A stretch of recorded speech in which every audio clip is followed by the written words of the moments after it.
Bonjour à tous. Cette capsule va vous plonger dans deux sujets importants qui vous concernent spécialement, la confidentialité et la santé mentale. Mais avant de débuter, il est important de définir la notion de confidentialité.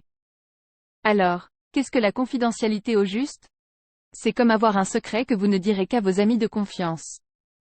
Imaginez que vous avez un journal intime. Vous ne voudriez pas que tout le monde le lise, n'est-ce pas?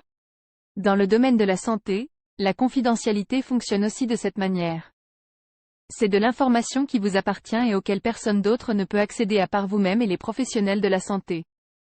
En fait, à partir de l'âge de 14 ans, vous avez droit à la confidentialité de vos renseignements lorsque vous consultez des services sociaux et de santé. Par exemple, lorsque vous allez à la pharmacie, toutes les informations en lien avec vos consultations avec le pharmacien, vos traitements actuels ou futurs ainsi que tous les médicaments que vous prenez ne sont accessibles qu'aux personnes que vous y autorisez l'accès, et ce, même s'il s'agit de vos parents. C'est le même concept pour plusieurs autres services de santé physique et mentale, que ce soit dans le cadre de votre école ou à l'extérieur. Parlant de services de santé mentale, passons maintenant à la deuxième partie de cette capsule. Votre santé mentale est un aspect très important dans votre vie tout comme la santé physique. Alors, il faut en prendre soin et vous avez les outils pour faire cela.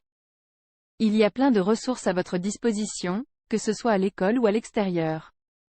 À l'école, il y a souvent un psychologue ou des travailleurs sociaux ou d'autres experts désignés par l'école pour vous soutenir. Lorsque vous ne vous sentez pas bien, il suffit d'aller prendre un rendez-vous avec un des professionnels disponibles à l'école. Si vous préférez ne pas utiliser les ressources de l'école ou que vous ne voulez pas avoir une consultation avec un professionnel, des ressources virtuelles sont aussi présentes telles que Tel Jeune qui est une ligne téléphonique et un service de clavardage, texto, pour les adolescents qui veulent parler à différents professionnels, mais virtuellement.